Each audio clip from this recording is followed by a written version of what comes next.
All right, welcome back to my Royal Alliance Let's Play. I'm Shay. This is Shay Royally Shay time. Glad to see you guys back for episode 5.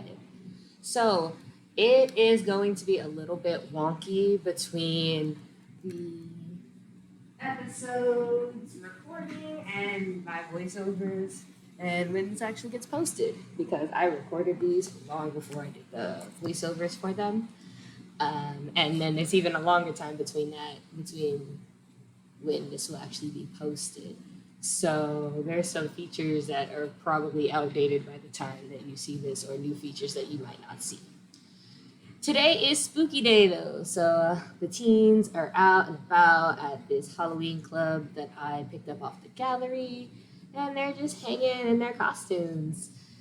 And right now, Princess Rose and her boyfriend, well, fiance, were just talking, but it didn't go so well because if you remember from the last episode, he found out some pretty terrible news about his father, his adopted father, being a traitor.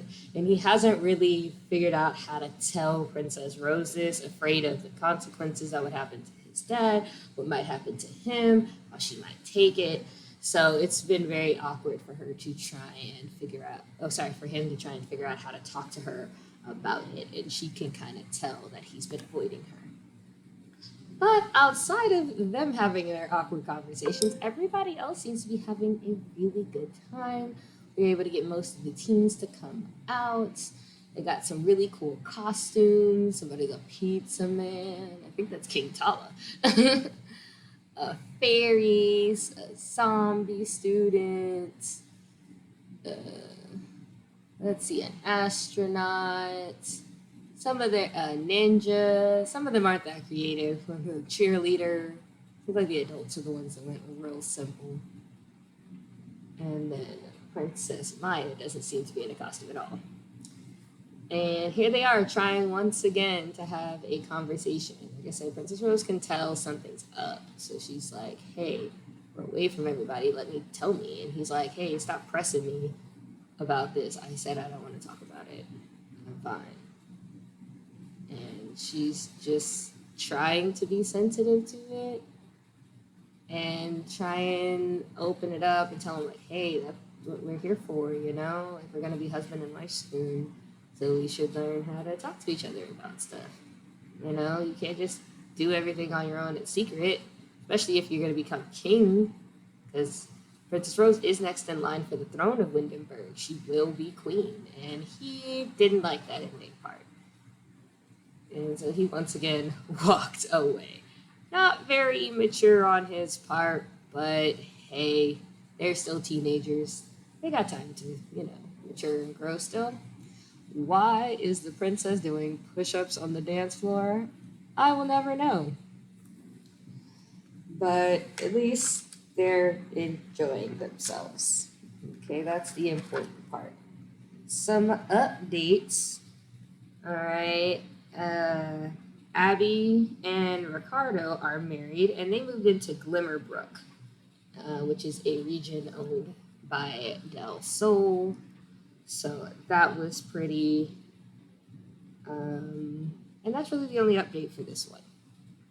Not much happened between last episode and this episode. It's only been like a day.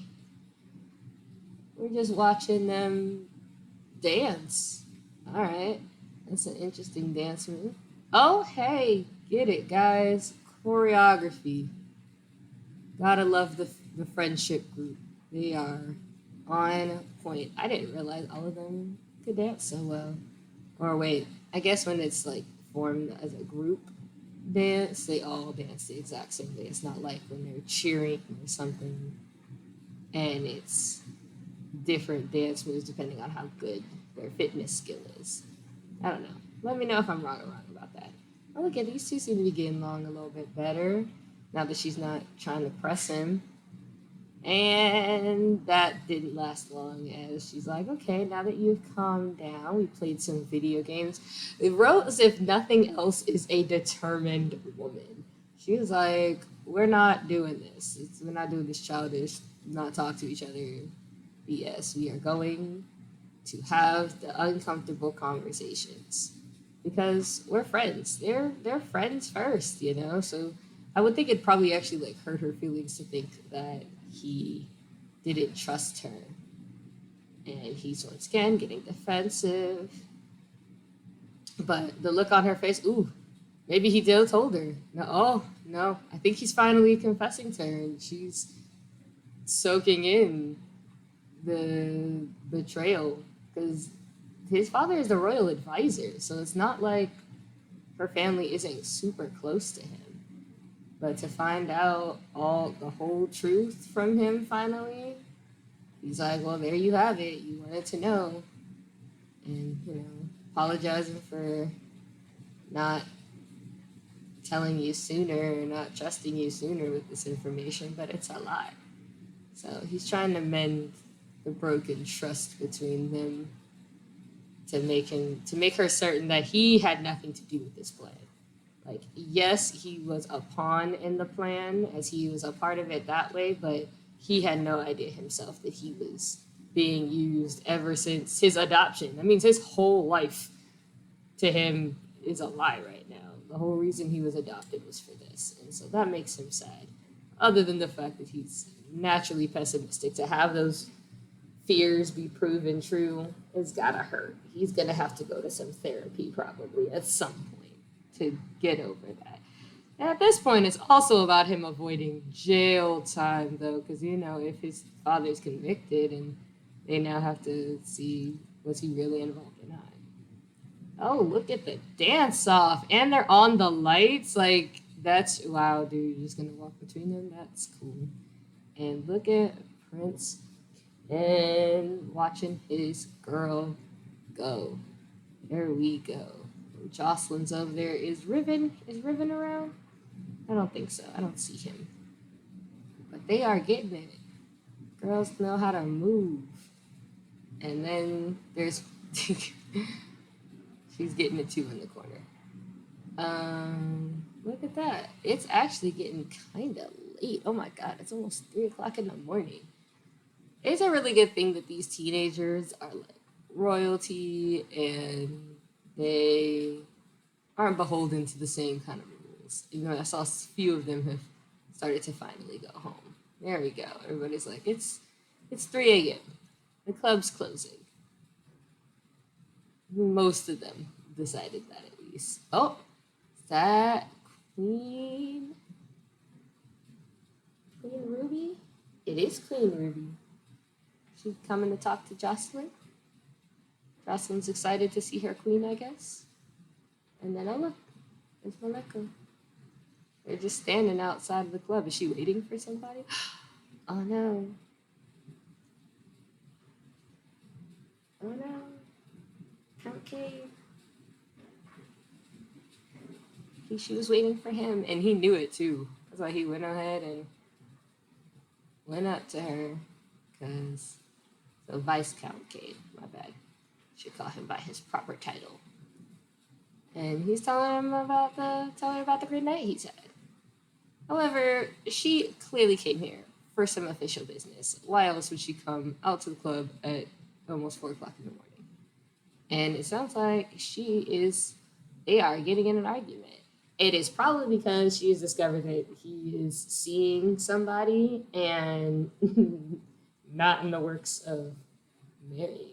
Or maybe she doesn't know that he's seeing somebody.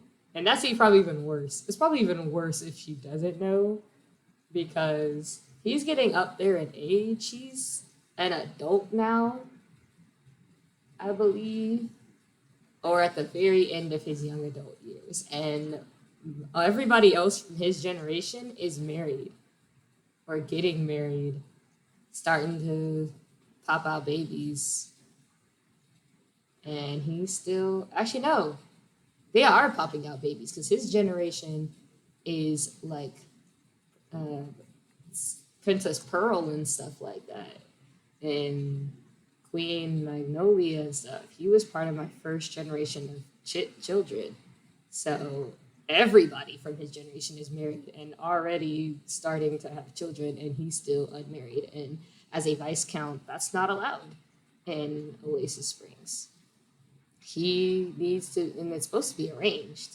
So she's probably trying to force him to go ahead and pick a wife, or one will be picked for him. And I think Kate has just decided, no, he's not going to do that. He's going to pick his own wife.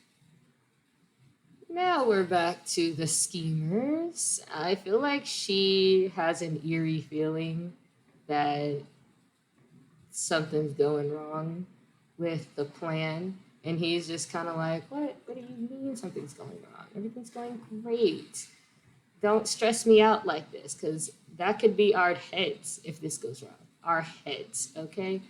There's no place to run to anymore, especially not for you, because you've already been banished from your kingdom. So this has to work.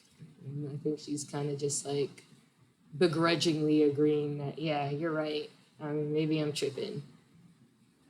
And hopefully, and they none the wiser. It's like da da da da da. Anyways, that wraps up this episode. I think we're just gonna continue to try and hash it out. Yep, and she's done with the conversation.